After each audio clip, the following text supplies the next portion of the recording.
Stop. Just for a moment. Stop. I want you to listen to the sound of your own breathing. In and out. Feel the weight of your body in the chair. Be here.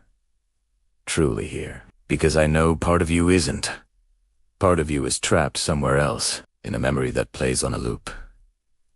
In a conversation you can't rewind. In a moment of choice that now feels like a canyon you can't cross. You carry it with you. A ghost limb of an old pain. It twinges when it rains. It aches in quiet rooms. You feel it, don't you? That invisible barrier between the life you're reliving and the life you feel you should be living. You look around and it seems like everyone else is moving forward, building, evolving, while you are having the same argument with someone who isn't there. You are defending yourself from a criticism that was spoken years ago. You are trying to solve a problem that no longer exists, except in the architecture of your own mind. You have built a home in the wreckage. You've arranged the furniture of your identity around the crater of that disappointment, that betrayal, that failure, and you've put a sign on the door that says, "This is just who I am." You have mistaken the scar for the skin, the wound for the person. But that story you've been telling yourself, it's a lie. A comfortable, familiar, painful lie. Your past is not your prison. Let's name it. Let's bring this ghost into the light. Why does this happen? How does a collection of yesterdays gain so much power over your today? It starts with a story. Not the facts are just events. Neutral data points on the timeline of your life. It starts with the story you wrap around those facts. The meaning you assigned in a moment of raw pain, or shock, or vulnerability. He left me because I am unlovable. I failed because I am not smart enough. They rejected me because I don't belong. That story, once told, becomes a script, and you, without even realizing it, begin to act it out. You start to make choices that prove the script is true. You avoid intimacy because I am unlovable. You shy away from challenges because I am not smart enough. You hold yourself back from community because I don't belong. You are living a life of evidence gathering, collecting every slight, every setback, every stumble as proof that your old, painful story is the ultimate truth. This is the prison, not the events themselves, but the cement of the narrative you've poured around them. The bars are made of I always and I never. The lock is made of this is just the way I am. And it creates a unique and terrible kind of fatigue, doesn't it? It's not just physical tiredness.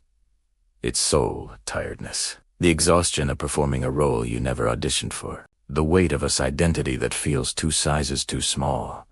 But you're afraid to take it off because at least it's familiar. At least it's known. This prison, for all its pain, feels safe. The unknown outside those walls seems terrifying. So you polish the bars.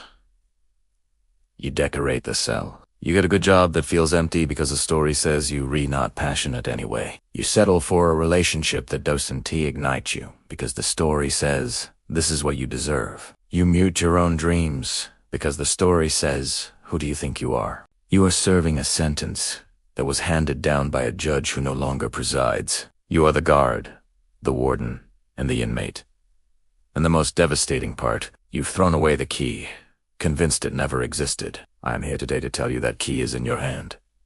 It has always been in your hand. It is your power of meaning, your power of decision, your power of now. Here is the seismic, foundational, earth-shaking truth. Your past does not have a voice. It cannot speak.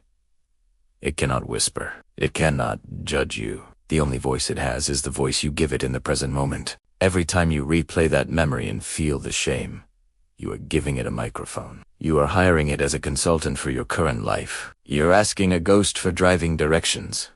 We must break this down to its core. You are not one self. You are 3. You are the self of the past, the collection of experiences. You are the self of the future, the realm of potential and possibility. And you are the self of the present, the decision maker. The chooser, the only one of the 3 with any real power. The past self is done. The future self is not yet born. But the present self The present self is a god of creation, and every single thought you choose to dwell on, every single action you choose to take, is you casting a vote for who you will become. Your identity is not a monument, it is a riba. It is constantly flowing, shaped by the banks of your daily decisions. You think you are an anxious person because you felt anxiety in the past? No. You become an anxious person when you, in the present, consistently choose avoidance over courage. You think you are a failure because you failed at something? No. You become a failure when you, in the present, choose to stop trying. Discipline, then, is not about punishment. It is about allegiance. It is the daily, hourly practice of pledging your allegiance to your future self, not your past self. It is the moment you feel the pull to retreat into the old story, and you instead choose a new thought. That is the mightiest force on earth. The chosen second thought, that is you, changing the course of the river. The person you were 5 years ago, 2 years ago, even 6 months ago, does not have to be the person you are today. That person was making the best choices they could with the awareness, the pain, the tools they had at the time. Honor them. Thank them for surviving. And then, with love, relieve them of their duty. You are the commander now. I need you to feel this. Not just understand it. Feel it in your bones. That pain you carry, that regret, that anger, it is energy. Pure, raw, uncut human energy. You have been mislabeling it. You've been calling it a tombstone, when it is actually a battery. A powerful, charged, ready-to-use battery for transformation. Think of the most resilient, beautiful, powerful things on this planet. A diamond formed under immense pressure. A forest that regrows after a fire, stronger, more diverse. A muscle that tears and repairs itself, becoming tougher. Your pain is your pressure, your fire, your tearing. It is not here to destroy you. It is here to forge you. But you have to pick up the hammer.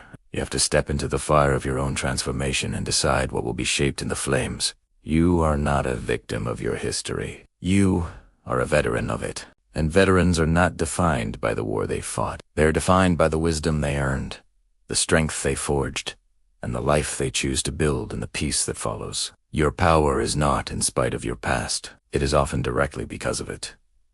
That depth of feeling you have, that's your capacity for joy waiting to be unlocked. That hypervigilance you developed to survive. That's your profound intuition and attention to detail. That toughness you had to grow, that's your unshakable resilience. Stop asking, why did this happen to me? That question will keep you in the wreckage forever. Start asking, what did this make available to me? What strength did this force me to find that I now get to use? How can this pain serve a purpose greater than itself? This is your redemption arc, not in a religious sense, but in a heroic sense. The moment the hero stops running from their past and turns to face it, to integrate it, to use it as fuel, that is the moment the music swells. That is the turning point. Your life is waiting for that turn. This is where we move from philosophy to physiology, from thinking to doing. The prison door is open. Here is exactly how you walk out. 4 steps. Concrete. Practical. Non-negotiable. Step 1. The courtroom of your mind.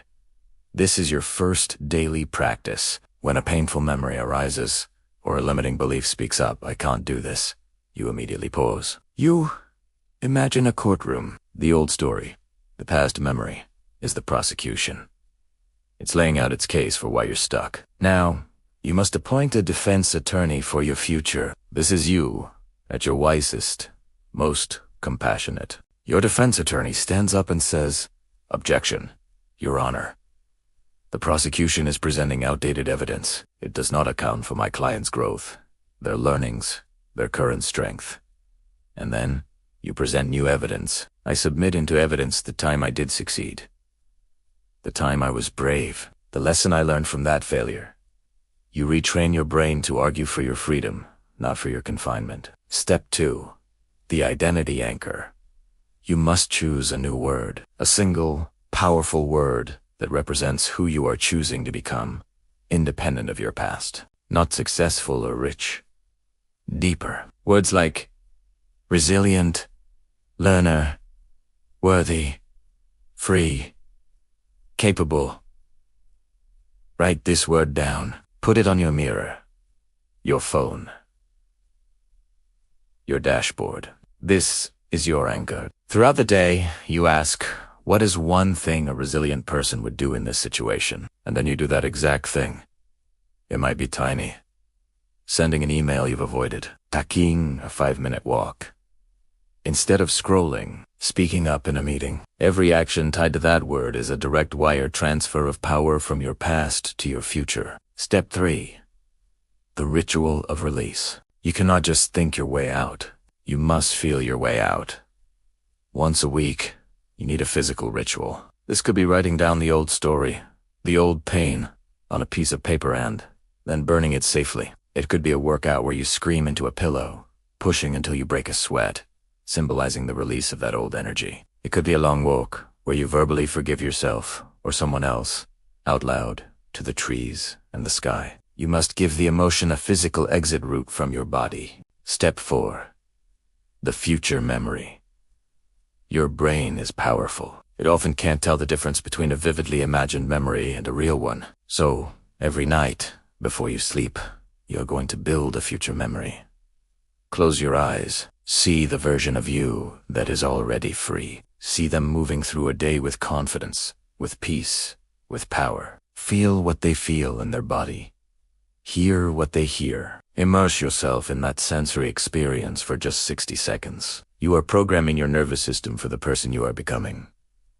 Enough of the silent suffering. Enough of the borrowed shame. Enough of building shrines to moments that are dead and gone. That dream that keeps you awake at night, it is not a taunt. It is a summons. It is your destiny, pounding on the door of your present, saying the time is now. I am ready for you. Come and get me. Can you feel that magnetic pull? That is not your imagination. That is the gravitational force of a future that is yours by right. It is trying to pull you out of the mud of yesterday and into the clarity of tomorrow. The world does not need the you that is perfectly wounded, neatly packaged in your trauma. The world needs the you that is a W-A-K-E. The you that is alive. The you that took the very thing that was meant to break them and built a damn cathedral with the pieces. You have already survived 100% of your worst days. Do you understand what that means? You are a soul survivor. You have proven your toughness. Now it is time to prove your brilliance, your creativity, your boundless capacity for joy. This is your declaration of independence. From the old stories, from the old ghosts, from the prison of a past that you did not choose, but that you now have the power to reinterpret, to reclaim, to redeem. You are not walking out of that prison week and blinking into the light. You are walking out forged in fire, tempered by experience. Armed with wisdom, you are walking out a warrior of your own life. And warriors do not look back at the battlefield with regret. They survey it with respect, gather their resources, and march toward new ground. So this is me speaking directly to your future self-da. Self-da, self-da, self-das. Breakthrough. I see you. You are calmer. You stand taller. Your eyes are clear, not haunted. You move through the world not as a reactive victim of your history, but as a conscious creator of your destiny. And you look back on this day, this moment, as the day you picked up the key, the day you stopped being the inmate and became the architect. Your call to action is clear. For the next 30 days, you will live by this new code. The courtroom, the identity anchor, the ritual of release, the future memory. 30 days is not a whim. It is a contract you sign with your future self. Hit subscribe to Rise today. Let this channel be your daily garrison, your reminder that you are not alone in this fight. We are a community rising out of our past, together. But more important than any button you click, when this video ends, in the silence that follows, I want you to take one immediate action. Right now, In your mind, choose your word, your identity. Anchor. Speak it out loud. Let it hang in the air of the room you're in. That is the first brick in your new foundation. The story of your life has many chapters. The one you've been rereading is over. The next chapter is blank, and the pen is in your hand. Your past built a cage. Your present holds the key. Your future is an expanse of sky. Now, go and rise.